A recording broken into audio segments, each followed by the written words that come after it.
Hello everyone, welcome to సుజేసాము creatives. ఈరోజు వీడియోలో మిగిలిపోయిన పప్పుతో చపాతీ ఎలా ప్రిపేర్ చేయాలో చూసేద్దాం.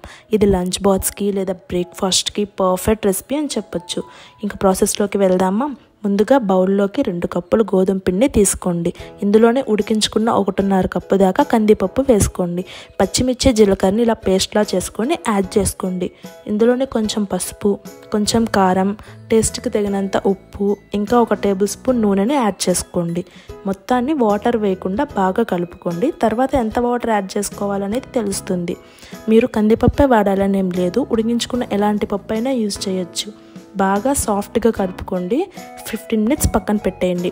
15 మినిట్స్ తర్వాత మళ్ళీ ఒకసారి కలుపుకొని సమానంగా ఉండలు చేసుకోండి. ఇలా ఆయిల్ రాసి పిండి ముద్దని కొంచెం మందంగా చపాతీలా ఒత్తుకోండి. తర్వాత 4 వైపులా ఇలా మడిచి పొడి పిండి కాకుండా ఆయిల్ వేసుకుంటూ ఒత్తుకోండి.